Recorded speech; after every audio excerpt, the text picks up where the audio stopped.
Excel files ka markaynu gudubno Excel files waa data type ka macnihi file formats very important or widely used isaguna marka package la yiraahdo Excel Connect ayaynu install garaynaa then we load it of course.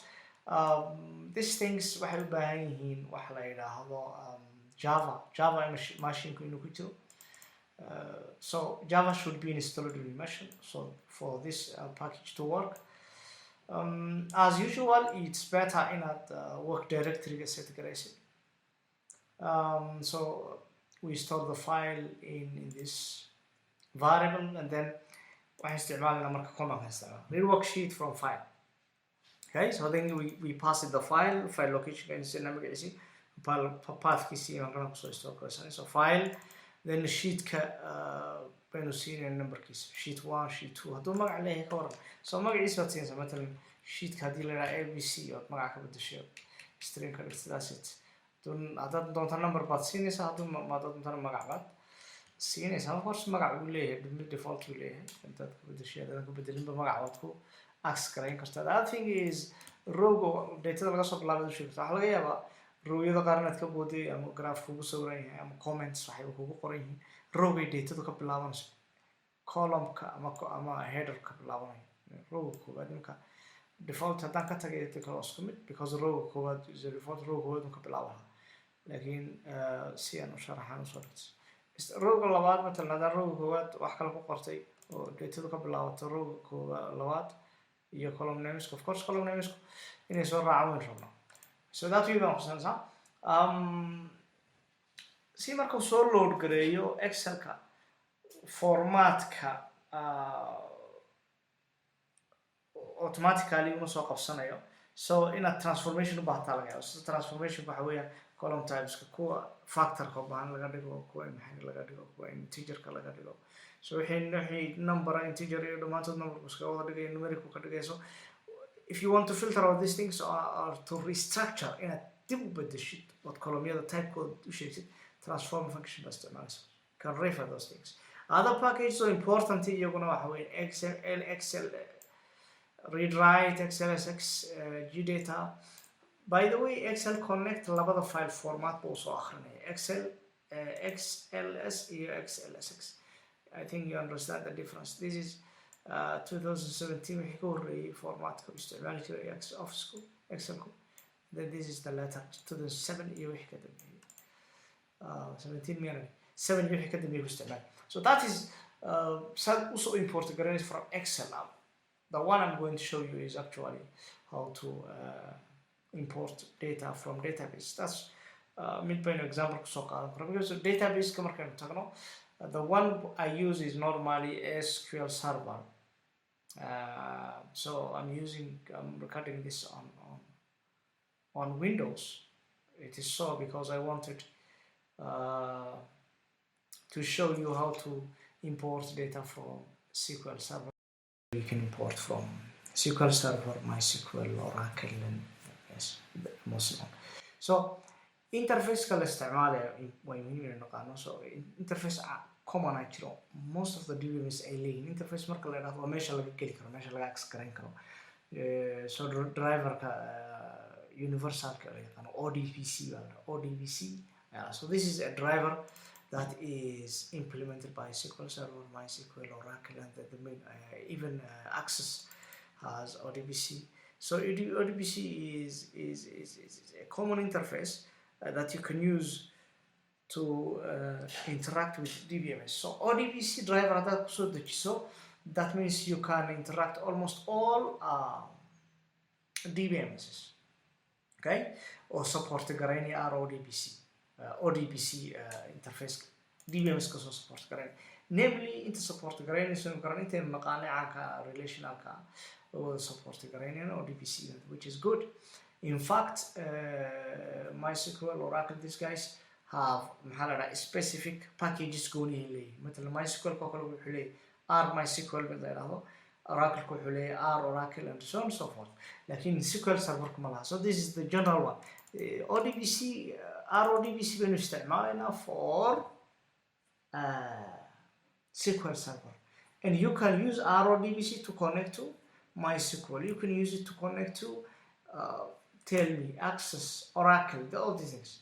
Though inkastoo qaarkood leeyihiin specific package. RODBC waxaa laga yaabaa in uu installationka idin diido. If I didn't check on Mac, waxaan ku tijaabiyo on Windows. So RODBC Windows markii hore wuu diiday. So I searched a lot and I couldn't find any solution. At last I found it on the CRAN. Just help me and then I found it. The problem is version kan igu jira waa 3.6 meelaha. So version kan la yiraahdo 4.00 that's the latest version. So you may go to R project and install this package. Package kan cusub baad ku install. I mean waxaan jeedaa R ta cusub, R version language kan install karayn kartaa, okay? So you may go to R, okay, R project entity, then let's go there.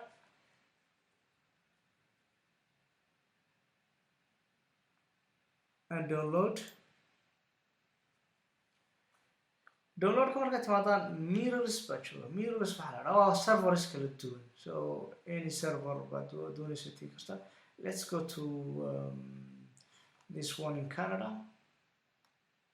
Any server, by the way. Server ka kugu dhow inaga waa soo keenmid mar waxaan jeegay ka Algeria, so Africa kana ku dhawaasay, but it took for a long time. Ka Canada ka fog bayno iyo ka dhaxsado. So R for Windows, so R for Mac, so download garayso, and that is the latest version available. R Windows ka dana ku dhufano page kale sii geyn doona, which will give us which version? Where is the version number, my friend? For first time ku sii dhufada maybe. Yeah, marka labaad ku sii dhufano Kenya. Good. So that's it. For version kaas aynu install garayna. For oo kaas aynu install garayna. Then I hope it should be working. Fine. Markaad install garaysaan kadib as usual waa inaynu soo load garayno package. Okay? So soo load garayno. Marka waxaad u baahanahay data connection string wixii loo oran jiray. So connection string saynu set garayno waxaanu sameynayna waxa la yiraahdo DSM. Data source administrator inoo isticmaalaan. So data source name baynu sameynaa, right? Data source name, yes. So data source name see loo sameeyaa, and Windows at least, or for a SQL Server, we have this called ODBC. Ku qora search ODBC search ku qora. All right? ODBC keliyada ku qora. It should be getting ODBC data sources. Okay? So click that one. Good. So this is the ODBC data source administrator. Now, what you need to know is SQL Server ka native client gets isticmaalaysa 11, 10, 9, whatever. For me, it is. I've checked it. Same check I want to SQL Server configuration manager. Can you see that? Can you see that? SQL Server configuration manager.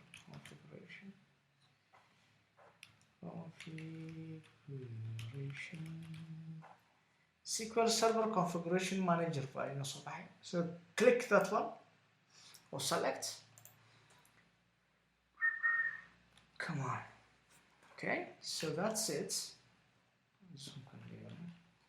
My driver is client 10. Client 10 cable. So then I'm going back to the ODBC data source. Then I will add new one and 10 contours. SQL Server native client 10. All right, then I gave it a name. Maybe I say that is connection DNS1, DNS2. server haduu remote yahay haduu local yahay. So I'm gonna say localhost. So localhost again. Okay, next. Then integrated Windows inaad isticmaalaysid iyo inaad isticmaalaysid SQL Server authentication, it's up to you. I'm using Windows authentication next. That's all.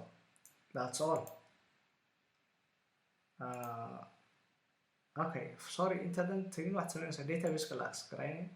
مثلا database you can select from the list ka kala dooran kartaa. Otherwise you can say database bank like that. I will select that database. It's not valid. What is going on? Banking. Yeah, the database is banking. Okay.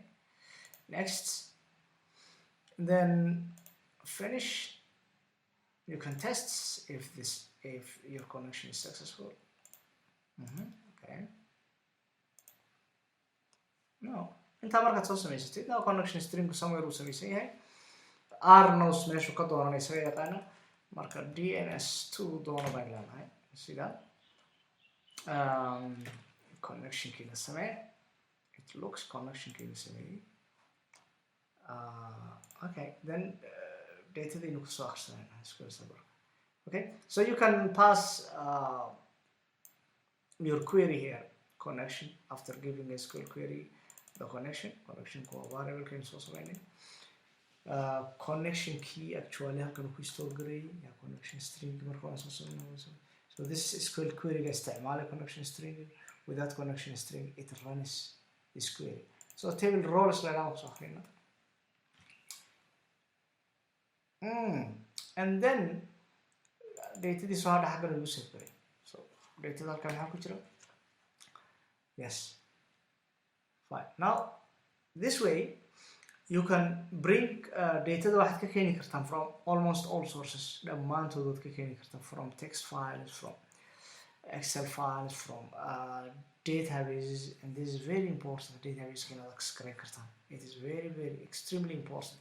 Because most of the data, most of companies, data waxay ku keep garayaan in relational databases. So this is important. This step is very important in data kasoo import garay from the DBMS so that you can analyze. Marka si aad halkan ugu analyze garaysid.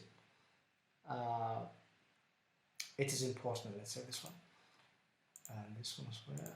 Let's go to other file types. File types kala duwan aad kasoo akhrin kartid waxa kamid ah iyaguna. From SPSS software, statistical software, SPSS, data, Minitab, SAS, whatever. Package later frame package was there. Also, how to install you know what to do. So the install and then you should load and then function is constant. For SPSS file, course file can assume that file can exist.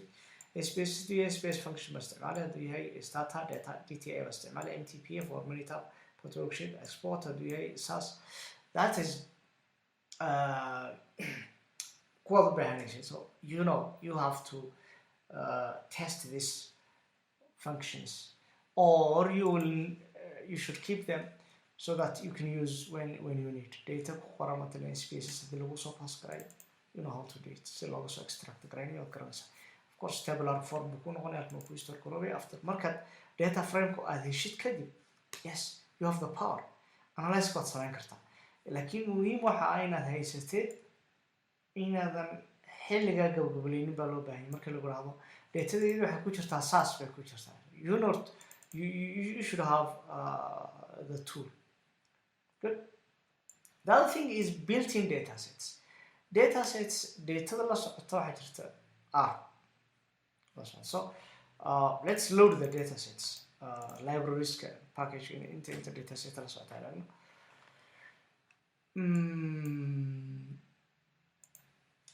With this we'll pass and of course we'll solo load after loading. Let's see the list of by using that function is command can data so packages can so it's a data good, it shows us all these are data sets. Okay, data sets package color data sets into data set data set market simply assume into table This is a table simply. VG7 is a table or data frame. So sets were data set. Okay. So there are different data sets. Okay, you can test any one of them. Let's test this one. UK gas meter. UK gas, United Kingdom gas consumption data set. So what this will do is it will create a variable in UK gas, and it will load the data sets UK gas data to which is the UK gas. You can sorry variable UK gas level something we store for. If you go to environment variable you will see that UK gas has been created as a variable. So the data set and the data set the same variable magaciisa wata you sameeyay. So good. So click that one. Let's click this guy.